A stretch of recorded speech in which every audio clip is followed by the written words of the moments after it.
Good evening. It has been a tragic day on the roads with 3 pedestrians struck and killed in 3 separate collisions around the region. Among them, a 7-year-old hit by a city bus in downtown Hamilton this afternoon. And that's where we find CTV's John Musselman tonight, who's live at the scene. John, what do we know so far? Well, Nathan, just a devastating situation. What we've learned from police is that a mother and child, believed to be a 7-year-old boy, had just gotten off that bus when something went terribly wrong. Hamilton Transit Bus 1521 was cordoned off with police tape after the devastating accident claimed the life of a 7-year-old child. It is believed the child was with his mother when this happened, and they may have just gotten off the bus. So today at approximately 1:12 p.m., the Hamilton Police responded to the area of Wilson Street and Emerald Street for a collision involving an HSR bus and a 7-year-old child. Upon arrival, the driver of the bus remained on scene and was fully cooperative with the investigation. The child was transported to hospital and sadly succumbed to their injuries. There were 15 people on board the transit bus when this happened. There is construction going on both sides of the street. It is unknown if the child was hit at the front or side of the bus. Hamilton Mayor Andrea Horvath released this statement, quote, "My heart goes out to the family and loved ones affected by this heartbreaking tragedy. The loss of a child is unimaginable, and all of Hamilton is grieving with them. I want to thank the first responders and investigators working at the scene. We ask everyone to please avoid the area as Hamilton police continue their investigation." We're asking anyone that knows anything about this to please contact police. Police closed the intersection and an accident reconstruction team has been deployed. And as you can see behind me, the intersection here does remain closed off at this hour. Police are canvassing the neighborhood for any kind of surveillance video, which might help explain how this all happened. Reporting live in Hamilton, I'm John Musselman. I'll send it back to you. Thank you, John. In Cambridge, a 3-year-old child has died after being struck by a vehicle this afternoon. It happened just before 1 o'clock. Police say the collision involved a vehicle and 2 pedestrians. The 3-year-old died of their injuries shortly after arriving at hospital. The second person, a 31-year-old woman, suffered serious but non-life-threatening injuries. Police say a 75-year-old man was behind the wheel of the vehicle at the time of the crash. And back here in the city, a woman in her 70s was fatally struck by a vehicle in Scarborough this morning. It happened while the woman was crossing the road on a residential street, and those who live in the neighborhood say until recently there was a speed camera in the area. CTV's Allison Hurst has been following this story. She joins us live from the scene near Morningside and Lawrence. Allison. Michelle, though police have cleared the scene here, they say they are still investigating, trying to determine what events led up to that fatal crash that happened earlier this morning.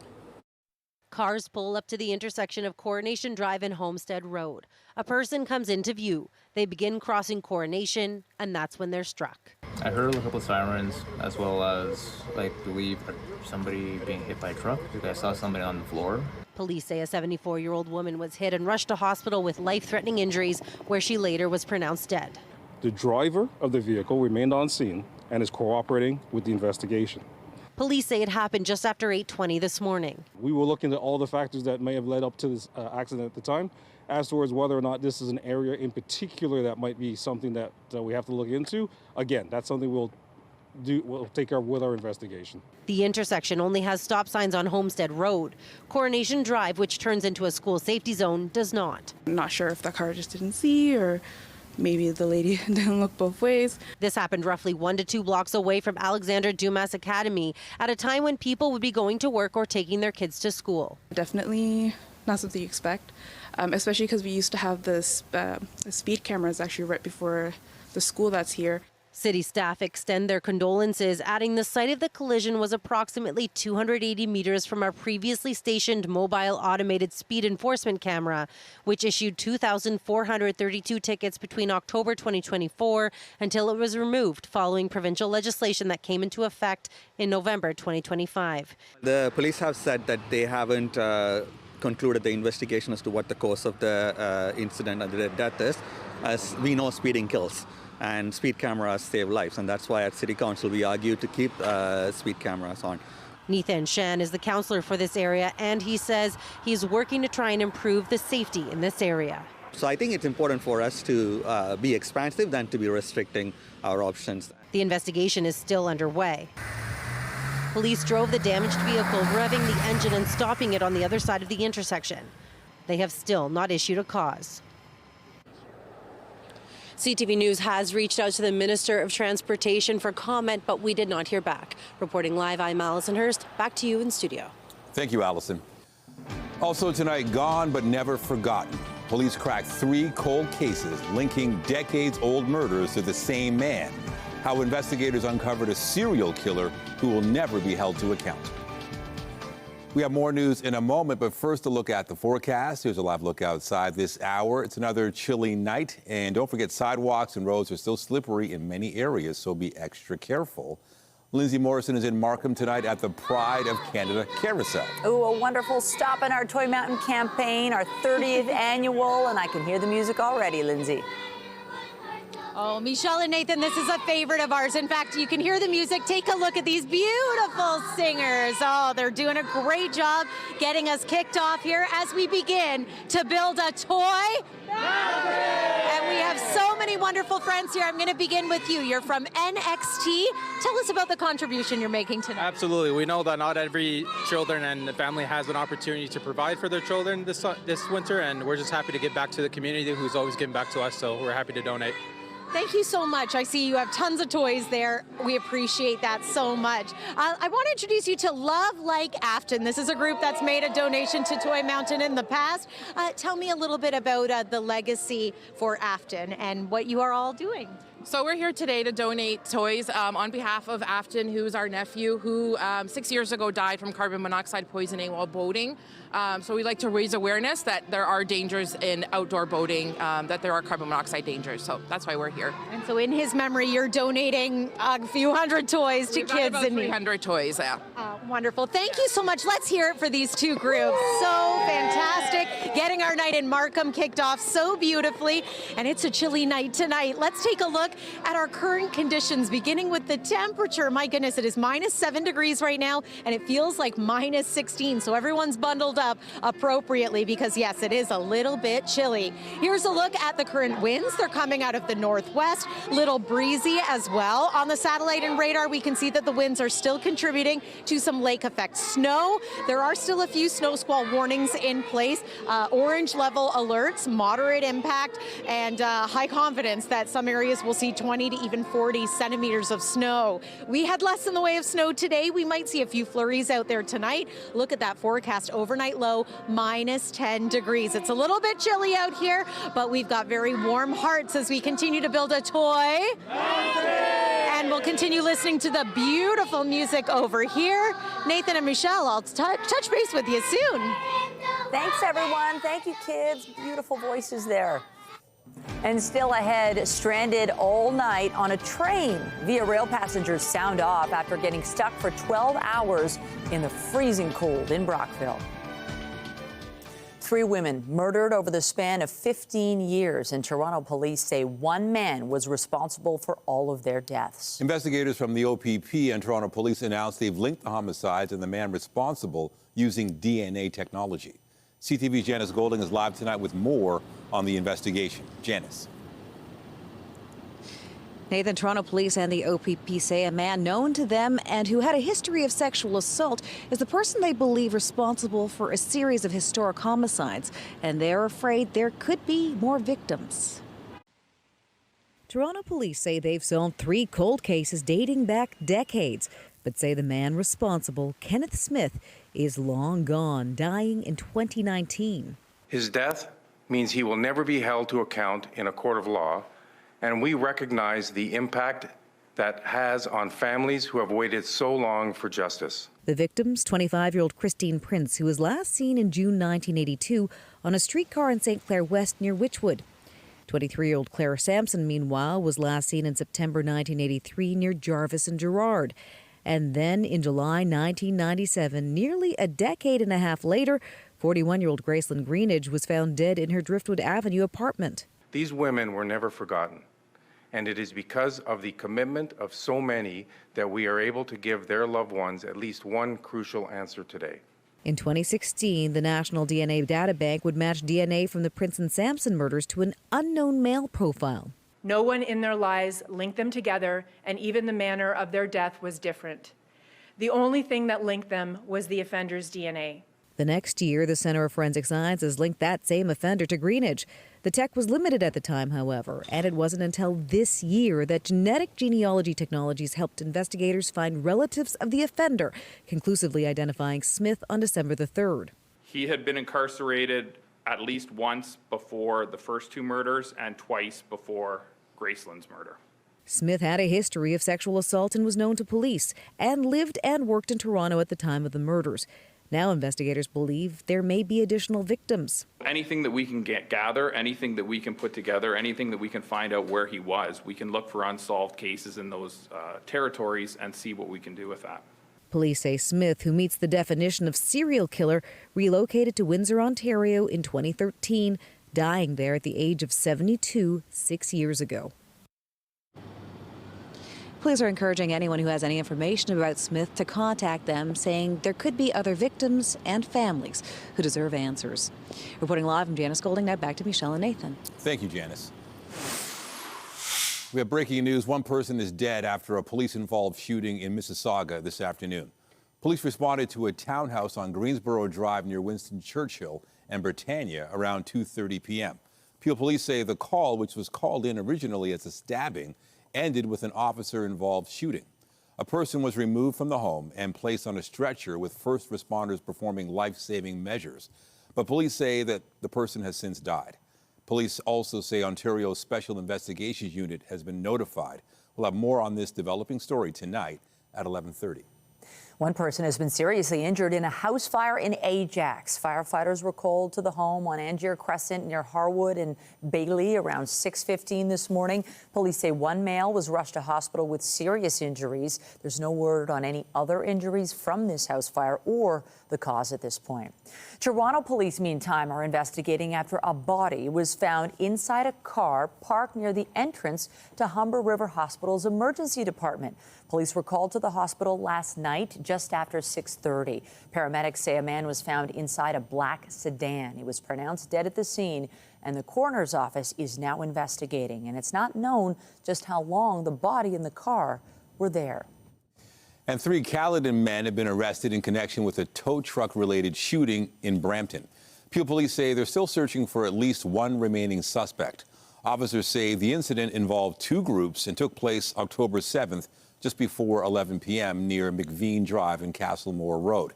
Investigators are still trying to identify people from one of the groups involved, including the man seen in this photo who fired a gun. Now, the suspect was wearing a black jacket, blue jeans, and white running shoes. Police say 3 men involved in the other group were arrested in November and charged with gun-related offenses. Toronto's newest transit line has been running for less than a week now, and already this morning it had to be shut down twice. It comes as one city councillor is pitching a plan to restore reliability across the system by giving TTC users their money back if they don't get the level of service they're paying for. CTV's Natalie Johnson explains. In the bitter cold, it was another day of delays on the TTC. Every minute counts. Got no choice. Just 4 days after the shiny new Finch West LRT trains rolled into service, mechanical and switch issues shut down the line for part of the morning. Resignation among riders who boarded shuttle buses instead. I mean, par for the course. Honestly, I'm not surprised. It's too cheap. It all came as Councillor Brad Bradford, who is running for mayor, transit performance in this city is not good enough. Revealed the details today of his proposed TTC service guarantee. Under the plan, TTC users would get their money back if their ride is more than 15 minutes late. When transit agencies are accountable for on-time performance, customer service gets better, reliability improves, confidence goes up. This kind of transit service guarantee is already offered in cities like London and Washington, and here at home is already in place on Go Transit. Bradford says the design and implementation of the program would be up to the TTC, leveraging existing technology. We already know when the trains leave the station, leave the platform. We know where they are on the routes. We see where the bunching is on the streetcars. So all of this data and information is already there. That'll definitely help a lot of people. It's going to be a good help for me. Probably get like more customers, you know? But the plan would need the support of council. Asked whether Mayor Olivia Chow would back Bradford's money-back guarantee proposal, her office said in a statement, quote, under the previous administration of which Councillor Bradford was a key member, the TTC was allowed to crumble and become more unreliable, all while service was cut and fares were raised repeatedly. Pointing to the third straight fare freeze now on the table for next year and Chow's plan to make the TTC free after 47 rides per month starting next September. The TTC is once again the best and the most affordable way to get around Toronto. The more you ride, the less you pay. It's not good enough. We have to do better. The battle over the best way to make the TTC the better way goes to a vote at City Hall next week. Shows up on time. When council will debate Bradford's money-back guarantee and how to build back Toronto's trust in its transit. Natalie Johnson, CTV News. It was supposed to be a simple train ride from Toronto to Ottawa, but it ended up turning into an overnight nightmare for riders. What are being described as serious mechanical issues forced passengers to spend the night on the train in sub-zero conditions. Nearly 2 hours into their trip from Toronto to Ottawa, their train came to a halt just outside of Brockville, stopping to help another train that had stalled because of mechanical failure. To move those passengers along, Ottawa travelers were put on a different train, one that hooked onto the broken down train and pulled it into Brockville several hours later. But when they got there, engineers had trouble disconnecting the two trains, and with crews at the end of their shift, passengers say they had no choice but to wait for hours. We all ended up banding together and supporting one another, but it was definitely a bit of a rocky situation. People were having trouble sleeping. The chairs weren't very comfortable. The thing that was good was that the train wasn't full, so some people could lie across two seats, but still not ideal. There were no blankets, no pillows, no nothing. So even though it wasn't cold, it wasn't particularly the most comforting environment to be in. Via Rail has offered an apology, saying it's not the level of service our passengers accept from us and certainly not the level of service we want to offer. A bail hearing continued today for the GTA lawyer arrested and charged in connection with an international drug kingpin. Deepak Barakdar is trying to convince a judge he should be released. CTV's Sean Leathong has the details. Her husband is accused of helping alleged drug kingpin Ryan Wedding, of advising him to kill a potential witness. Today, Mandy Pradkar, wife of Deepak Pradkar, was on the stand offering $2.5 million as surety if her husband is granted bail. 62-year-old Pradkar, a prominent defense lawyer in the GTA, was arrested last month as one of several Canadians accused of helping Wedding. Pradkar is specifically accused of advising Wedding to kill a potential witness, and soon after, that witness was killed. Pradkar has been in custody at the Toronto South Detention Centre since his arrest and is awaiting possible extradition to the United States. Yesterday, Pradkar took the stand himself at the bail hearing, pledging to remain on house arrest if released. Today, he sat in the prisoner's box while his wife was questioned about the couple's finances and assets. Court heard how Pradkar is accused of taking large cash drops and expensive watches as payment, also using other lawyers to help him. As Crown Attorney Milika Petrovic asked Mandy Pradkar how much she knew, saying, "You're aware that this organization is alleged to kill anyone who gets in their way?" "Yes," says Pradkar, adding, "It doesn't interfere with my responsibility to the court." The Crown going on to say, "It's fair that you had nothing to do with the allegations out of the United States?" "No, I did not," says Pradkar. "The first time you heard about this was after your husband's arrest?" "That's correct." "He's never told you that he received watches as gifts from his clients?" "No." Deepak Pradkar faced the floor during many of the more difficult questions, including when the Crown asked, "If it's true that your husband was providing legal advice to a criminal organization to have people murdered, if it's true that he was advising this criminal organization, if it's true that he was paying lawyers to assist him, if it's true that he took cash drops, if it's true that he received luxurious watches as gifts, if it's true, that would deeply affect your trust in your husband," to which his wife said, "Yes, it would."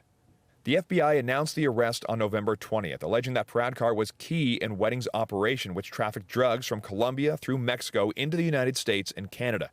The FBI alleges some of Pradkar's aliases are Cocaine Lawyer and Deepaj Emergency, and says his involvement goes back as far as 2011. Pradkar's law license was suspended last week. Ryan Wedding remains at large and is believed to be protected by the Sinaloa cartel. Court heard final submissions by both the Crown and defense at the bail hearing this afternoon. Much of the time, the hearing was done in private to protect sensitive information. Sean Leathong, CTV News. Everyone looks forward to a break over the holidays, but tonight some MPPs are questioning the length of theirs. After sitting for just 51 days this year, the House is now on recess until mid-March of next year. CTV's Queen's Park Bureau Chief Siobhan Morris has more on why the government says the long break is needed.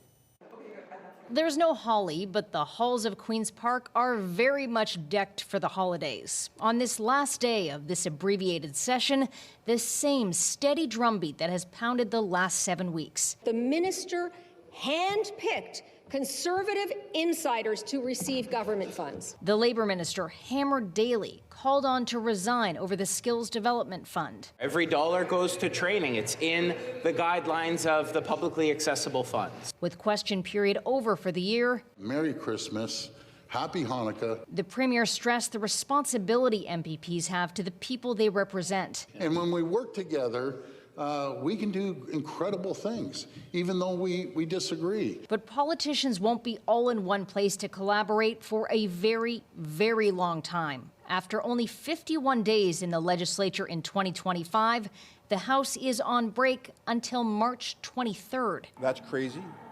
It's not acceptable. The government House leader begs to differ. I think it's acceptable when you look at the tremendous amount of legislation that we were able to drive forward. Clark says they need time to go home and consult with constituents. We need to look at their priorities, things like keeping costs down, getting people moving, getting these big projects implemented. Opposition parties see this as a dodge of accountability. The Premier sees the legislature as a magnifying glass on all of his failures. Marit Stiles goes a step further. I think he's a coward, getting out of here as fast as they can and getting as far away from yet another scandal and another police investigation as they can. There's worry about more fast-tracking bills, skipping consultations, working details out in regulation. They're silencing your voices. They don't want to give you an opportunity to have input on the legislation that affects your day-to-day lives. Opposition parties don't think it makes a lot of sense for the Premier to have ordered civil servants back in the office 5 days a week in the new year when he's often missing from question period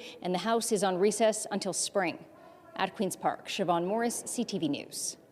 And as Siobhan mentioned, as the legislature wrapped for the holidays, questions continued over the government's Skills Development Fund. We're learning more about another recipient of a government jobs training grant that has a history with Ontario's stock market watchdog. As CTV's John Woodward reports, Ontario's opposition raised questions this week about why taxpayer dollars were given out again. We love our drivers. FaceDrive was a company that proposed ride-share and transit solutions in southern Ontario, among other things, but it shot to prominence with its Trace Scan app during the pandemic, saying its tech could notify people exposed to COVID-19. This person got COVID-19 and you've been close to this person in the last 14 days. FaceDrive got more than $2 million from the Ontario government. Its market capitalization soared past $5 billion.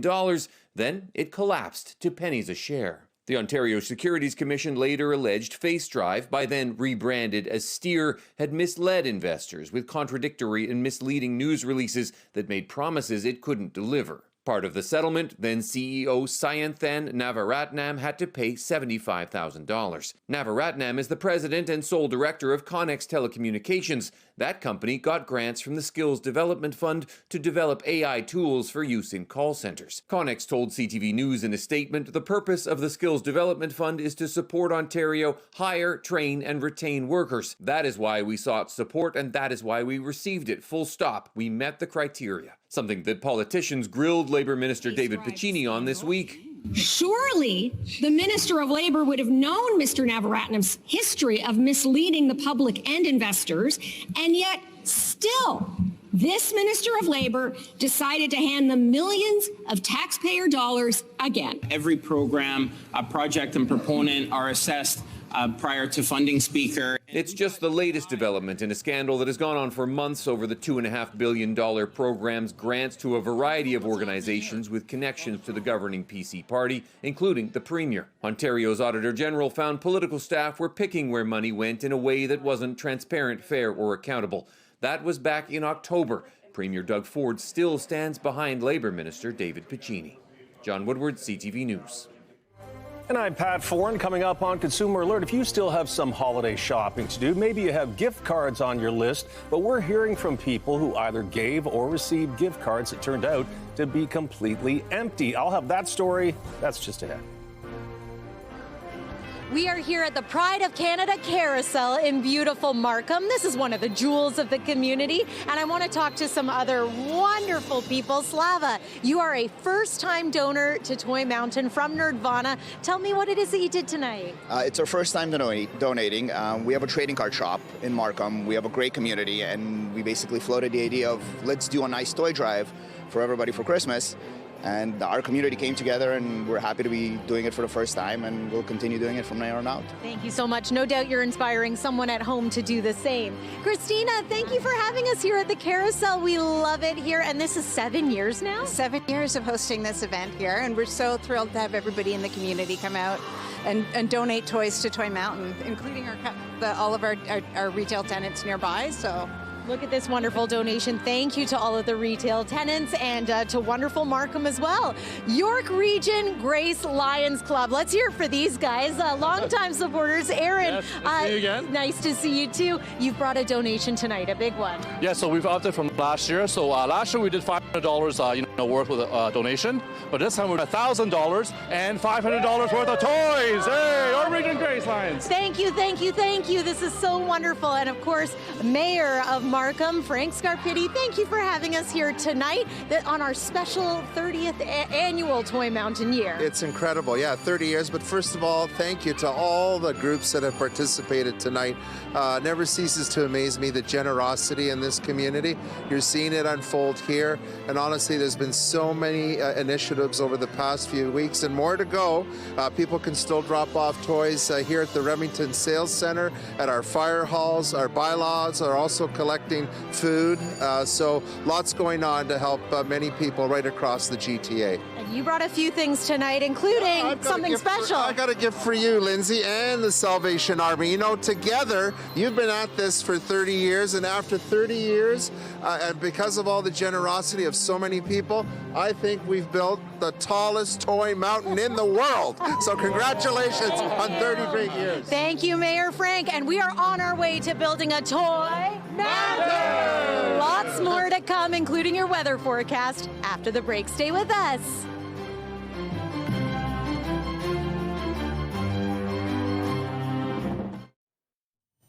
Gift cards are a popular present over the holidays, and the vast majority are given and received without any trouble. But occasionally you could end up with one that's been tampered with, leaving you with a zero balance. Here's Pat Foran and a Consumer Alert. Pat. Thanks, Michelle and Nathan. Well, gift cards are a billion-dollar business, so it's no surprise criminals want a piece of the action. The problem is, if you get or give a gift card that turns out to be empty, it can be months trying to get your money back. Gift cards are an easy way to show your appreciation for a family member or friend, but sometimes criminals are able to tamper with them and drain their balances before you get a chance to use them. It's very embarrassing. Very embarrassing. Peter and Elaine Terry of Toronto bought their good friend a gift card for the LCBO. He received it a month ago, but when he went to use the $100 gift card, it was empty. He called and said he'd been to the LCBO to use the gift card, and they told him it had a zero balance. The Terrys purchased the gift card at Shoppers Drug Mart and weren't sure why there was a problem. What followed was almost a month of being bounced back and forth between Shoppers and the LCBO, with neither side offering a refund. I think Shoppers should reimburse you your money, because you paid for it there. Gift card fraud can take different forms, but generally criminals go to a store, copy the card number and bar activation code, then reseal the package. They may also place fake barcode stickers on the cards. When the card is activated, money that's added goes to the scammer instead of the gift card holder. Always inspect gift card packaging carefully. You want to avoid getting cards that may have been tampered with, and one way to do that is look for ones that have more secure packaging or are perhaps behind the counter. When CTV News reached out to Shoppers, its parent company Loblaw said, "Our teams are trained to recognize tampering and other fraudulent situations involving gift cards, doing their best to intercept suspicious transactions before purchase." That said, we understand this is a frustrating experience for customers. Loblaw made it right with the Terrys in record time, giving them back $100 cash. We got our money back, Pat, after we spoke with you yesterday within 2.5 hours. Thanks to you and CTV. Thank you very, very much. And the biggest problem with gift cards is not fraud, it's that many people forget about them. It's estimated 40% of gift cards are not redeemed, which is pure profit for stores. So if you have them, use them before you lose them. On your side, I'm Pat Foran. If you have a consumer story idea, email us at alert@ctv.ca. Well, it is quite a cold night, but they are bundled up at the Pride of Canada Carousel, an exciting stop on our Toy Mountain campaign. Yeah, hanging out with the kids, and it's great to know you can always drop off a new unwrapped toy at that location. Yeah, this is one of so many locations, Nathan and Michelle, and there are a lot of kids here tonight. In fact, this is the Unionville College singers that we heard a little bit earlier on the newscast. They're helping us build a toy. Yes, they have beautiful voices, voices of angels. And I want to talk to a couple of the older students here tonight. You guys brought a wonderful donation for us. Oh, thank you so much. We really appreciate it. This means a lot to us. A $1,000 check. Thank you so much for being kids, helping kids with Toy Mountain. We're really excited to be here. It's very important for us. We so appreciate it, and we can't wait to hear more of the singers. Carol, I'm going to bring you on a little bit of a journey over here because we've got lots of donors to meet. Hi, everyone. Merry Christmas. Happy holidays. I'd want to introduce you. You may recall this red fire truck. It's been a mainstay on our Toy Mountain broadcast. Look at this wonderful family. Lori, remind me of the name of your beautiful family. Well, we're the Fantini family, and every year we just try to gather as many toys as we can with the help of the community, friends, family, and the goal is always to fill up the fire truck as much as we can with this toys, as many toys as we possibly can collect. And where can people find this fire truck if this is where they want to help fill it up and build our mountain of toys? We're here at the Pride of Canada Carousel, a weekend long, and they can reach us on social media as well. I see you're well on your way. It's already filled with quite a few toys. More still to come, though, yes, right? Yes, absolutely, 100%. Okay, wonderful. Thank you. Hi, Santa. Good to see you. Let's keep making our way this way because we've got more wonderful friends to meet. Hello, everyone. Are you the volleyball team? Yeah. Look at these medals. What did you win a medal for? In our tournament. Oh, congratulations. Okay, tell us the name of your team. Thundercats. Tigra. Congratulations on all you've done, and you are helping us build a toy mountain. Thank you so much for your contribution. Hello to all the parents. That's wonderful. And over here, we are live on CTV News right now. Hello, nice to see you. This is the Rotary Club of Agincourt. Some friends that I've seen for many years now. It's nice to see you all again. 18 years, I think, Lindsay. Yeah. Something like that. Tell me a little bit about your donation tonight. Well, Mark's got our spokesperson. Well, we're donating $10,000 to Toy Mountain, and we think it's a fantastic charity and brings a lot of smiles to people's faces. So we couldn't be happier to donate this money. $10,000 is absolutely incredible. Thank you so much, and you've been longtime supporters. Gina, $10,000 from the Rotary Club of Agincourt. Isn't that wonderful? Can I hug them now? Yes, you can hug them. Go for it. Thank you so much to everyone. Let's get to your weather forecast. It is chilly out here tonight, but we're all staying nice and warm together in the spirit of giving, aren't we? Here's a look at our current temperature. It is still -7 degrees, but it feels like -15. If you have to venture out and about tonight, make sure you bundle up. Through the night tonight, we expect the temperature to fall to about -10 degrees, and it's still going to feel like -13 as the night progresses. Into tomorrow, bit of an improvement condition-wise. We see the temperature climbing to about +1 for a high. It does appear to be a mostly cloudy day, but less windy, and again, slight warm-up that's going to last about a day before we cool down again into the weekend. Here's a look at tomorrow's highs. Right across southwestern Ontario, central portions of the province, and journeying out east. Some communities will enjoy some sun tomorrow. Hopefully we will get a little bit of of that here in the GTA, but do expect also a bit more in the way of cloud. And then heading into the weekend, more in the way of snow. Not a big system. These are the snow squall alerts that remain in place for the traditional snow belt areas. Here's what's coming for us. These squalls are going to, they're going to die off. We are going to have a quieter weather day tomorrow. And then Saturday, next disturbance moves through. This one has the potential to bring us maybe a dusting to a couple of centimeters of snow. Widespread flurries expected for your Saturday morning. And then as we continue into Sunday, conditions are really going to cool down. Just pausing it here to show you that Friday afternoon, we could see a couple of flurries as a result of a lake effect band extending off Lake Huron and Georgian Bay. There's the widespread light snow for your Saturday morning. Doesn't last all day. It's going to move on out quickly. And then the lake effect bands kick in. The lake effect machine fires back up for Saturday evening, but this is mainly for areas north of here. 7-day forecast. I do want to point out Sunday, daytime high of only -7, overnight low -13, so bitterly cold once again. Looks like some snow in the forecast for Monday, and then Wednesday we could get into a little bit of mixing with the daytime high around +4. Again, we are live here at the Pride of Canada Carousel in Markham. If you want to come on down, we will be here until 7 p.m. You can ride the carousel, you can enjoy a hot chocolate, and please, we encourage you to bring a new unwrapped toy and make a difference in the lives of families right around the GTA this holiday season. That's it for now. Lots more to come as we build a toy mountain. Stay with us.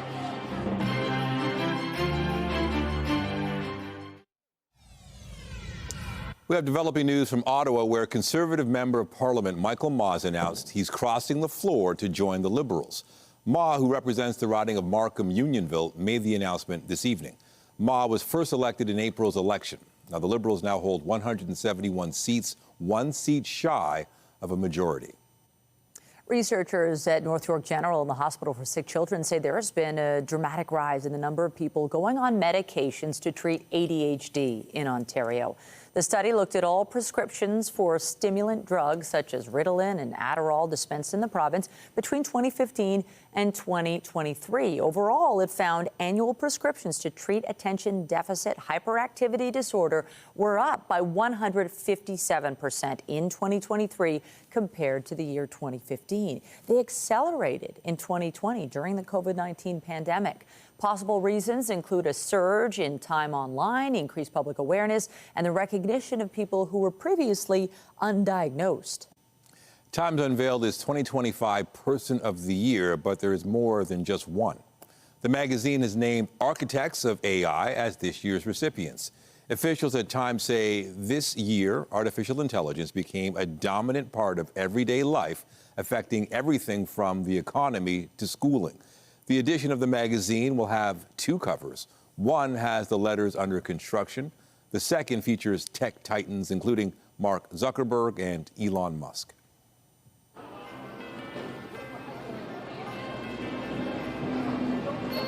Well, I am here with more fabulous donors in Markham at the Pride of Canada Carousel, and I'm here with Blue Cat Coffee. Tell me a little bit about your donation tonight. Oh, so yes, we definitely donated $1,000 to the Toy Mountain Drive. Wow. Yep, very appreciative of everything that is being going on in the city of Markham as well.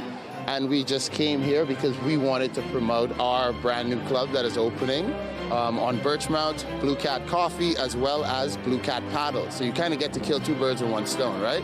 Congratulations. I'm happy for you, and thank you so much for the wonderful donation. Thank you so much. Oh, we're so glad you're supporting. And I want to speak with Karen here. Karen, you're joining us from?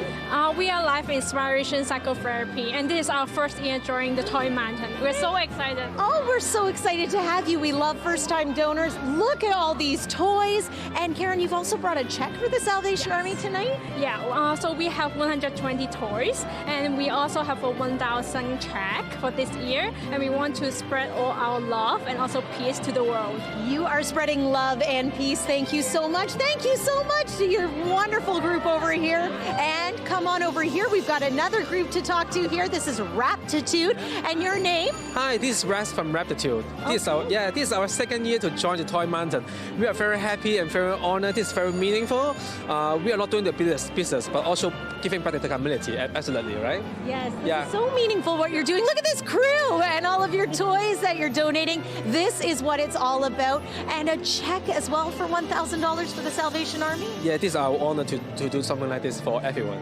Yeah. Thank you, thank you, thank you. And to everybody watching who's maybe quietly made a donation at their local mall or neighborhood, thank you to you as well. Lots more to come. Stay with us here on CTV News as we build a toy mountain. We'll be right back.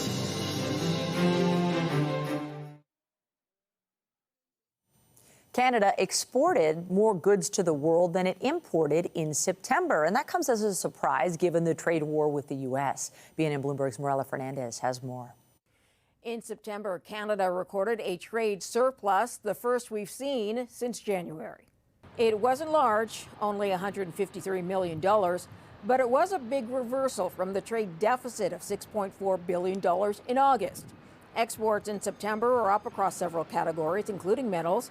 Aluminum exports spiked over 18% that month, but it's still a lower shipment than last September, with the U.S. tariff of 50% on the Canadian metal. Here are the closing numbers for the day. The Canadian dollar is up to 72.61. West Texas Intermediate crude is down to 57.90. Western Canadian Select is down a bit to 44.49. And the TSX gained another 169 points. So it's another record close for the index again today. Those are your business headlines. I'm Morella Fernandez. The Business Report is brought to you by Canadian Western Bank, the bank built for business. The Toronto Maple Leafs return to action at Scotiabank Arena tonight, going for their second straight win. Open ice on the left wing for Tavares. Dropping for Cowan. In front for Riley. Scores! Toronto's looking to keep the momentum going after Monday's 2-0 win against the Tampa Bay Lightning. Tonight they host San Jose. Dennis Hildeby gets the start for the Leafs. Joseph Wall might be available for Saturday's game against the Oilers. And applications for the latest batch of FIFA World Cup tickets started today, and for the first time, fans can apply to watch specific matches. But they won't be guaranteed to get tickets in the random draw that closes January 13th. Prior to last weekend's team grouping draw, prices for Canada's opening game, June 12th at BMO Field, range from $1,300 to $3,035. Just ahead, a wild new opportunity at the Toronto Zoo. If you've ever wondered what it feels like to pet the luscious locks of a Highland cow, well, now's your chance.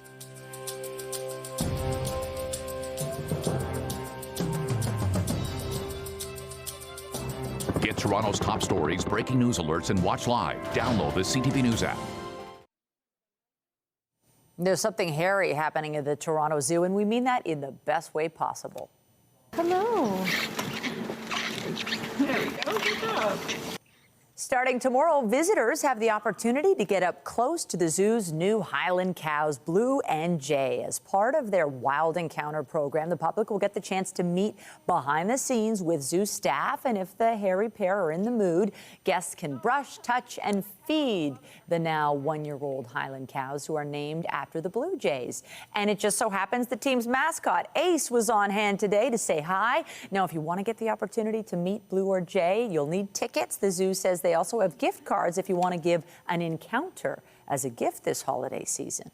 Cool. All right, let's go back to Markham and check in with Lindsay and all those generous donors. Hey, Lindsay. Nathan, Michelle, we are having so much fun here in Markham. We are building a toy. Look at this wonderful crowd. They are fantastic. So many great smiles, so many toys. And we want to talk to one more group here who's making a beautiful donation. Tell us your names. Pam. Lena. Yishin. And you're joining us from? Go Girl Transformation in Markham. And you've been doing this for a few years now. This has become a holiday tradition for you? 7 years. Oh, thank you so much. Tell us a little bit about what you're bringing tonight. Well, we've got about 200 toys that, with the help of our generous community who donated. So we're just really happy to be here again, and we thank everybody that donated. We did a boot camp, a charity boot camp last weekend, and people showed up, brought toys, and it's one of our favorite things to do every year. So. Yeah. Thank you. Fabulous. Thank you so much for doing this for us. Thank you for being here. Salvation Army, this has been a really fabulous night, wouldn't you say? Absolutely. This is what we call love in action. We are giving to other people and other families and children all through the GTA. And I want to thank the viewers for their donations. Please make your donation today, salvationarmy.ca. And here we are building a toy mountain. Tomorrow night, we are going to be live in Scarborough at the Scarborough Town Center. If you're maybe looking for something to do on your Friday evening, come on down and join us. Bring a new unwrapped toy, just like any of these ones, and be a part of our celebration. One more look at your 7-day forecast. It continues to be chilly out here, and our 7-day forecast continues to be quite chilly as well, especially this weekend. And then into the middle part of next week, it's looking as though we are going to get into some mixed precipitation with the temperature around 4 degrees by Wednesday. We are live here in Markham. We've been at the Pride of Canada carousel. It continues to spin. It looks beautiful. And we're going to keep up the hard work here building a toy. Look at this absolutely amazing crowd tonight. Mayor Frank, you're still here too. Hi, Santa. Okay, for now, Nathan and Michelle, I'm going to send it back over to you. Good night. All right. Hey, Santa. Hey, thank you, Mayor. Thanks, everyone. Oh, another heartwarming turnout. And it is cold out there. We appreciate it. That's it for us, but be sure to join Omar Sachedina tonight at 11 for CTV National News, followed by Zoraida Allman with your next local newscast at 11:30. Meantime, our coverage continues anytime on CP24 and at ctvnewstoronto.ca. For Lindsay Morrison and the whole team here at CTV News, thanks for watching and have a great night.